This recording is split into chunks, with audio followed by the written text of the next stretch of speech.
Well, I know I've been doing a series on macromolecules, and this is totally different, but I have this heart, so I wanted to do this. This is the heart. This is the actual size of a heart, pretty much about the size of your fist.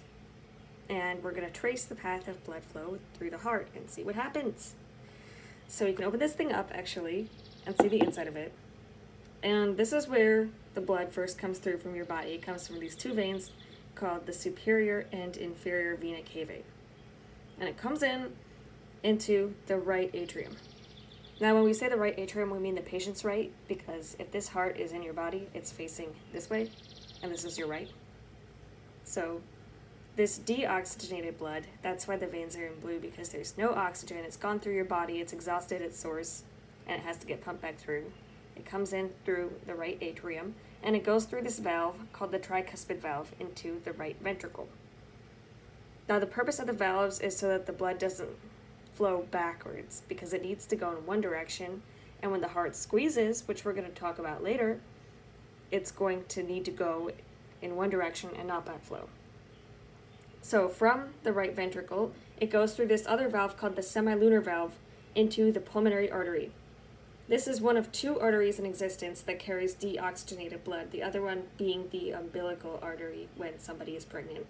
But for now, we're talking about the heart. So we've got deoxygenated blood coming through this pulmonary artery, and pulmonary means it has to do with the lungs. So this blood is going to go to your lungs, and it's going to go into the pulmonary capillaries, which surround the alveoli. And the alveoli are the little tiny sacs of air at the ends of the air passages in your lungs. So when you breathe in, new oxygen is going to come into those alveoli, and it's going to go into the blood vessels of the pulmonary capillaries through diffusion.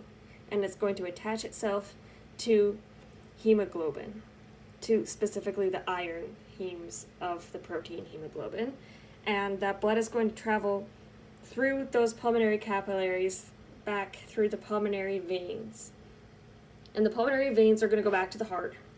Here are the pulmonary veins. They are one of two veins with oxygenated blood, the other being the umbilical vein when somebody is pregnant. But here we have the pulmonary veins coming back into the heart, and now our blood has oxygen, and the blood vessels are going to be colored in red. So we come back into the left atrium, and I didn't say so before, atrium, an atrium is like a lobby, so it's like where you first enter the heart, if you need to remember that it comes first before the ventricles. And we go through this bicuspid valve into the left ventricle. Now, for the tricuspid and bicuspid valve on the two sides of the heart, when I learned anatomy to get my EMT cert, they taught us a trick, and the trick is that if you look at it again from the patient's point of view, and here's the right and here's the left, the tricuspid valve is on the right, and in your right lung, you have 3 lobes. The bicuspid valve is going to be on the left, and in your left lung, you have 2 lobes, because your heart sits in your left side of your body, and you don't have as much space because the heart's taking up space for lungs. So the lungs only have 2 lobes. So 2 bicuspid, that's the trick. So the blood is going to be in this left ventricle. It's full of oxygen. It's ready to get transported to the body.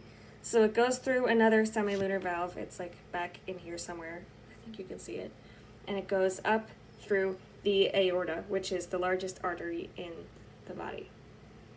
These 3 guys, these little vessels are going to go into, eventually feed into the coronary arteries. And the coronary arteries are these red guys that supply blood to the heart. This main branch of the aorta is going to go and split later on and feed the rest of your body with blood and with oxygen. So that's the path of blood flow through the heart. Now, how does the heart get blood out into your body? Well, as you know, it beats, it goes lub dub, and those lub and dub are actually the sound of these valves flapping shut. And it goes in 2 phases. The first phase is going to be systole. That's when the ventricles are going to squeeze really hard and pump blood into your whole body. And the next phase is going to be diastole, where the atria squeeze and push blood into the ventricles. So when you take blood pressure, systole is going to be the really high number because the ventricles are squeezing blood into your body, and diastole is going to be the lower number because your heart is kind of relaxing in the ventricles, and there's going to be less pressure in your blood vessels. So that's our cardiovascular system lesson for the day. I thought it would be kind of fun. I love my heart, my actual heart, and this little model. Anyway, thanks for listening.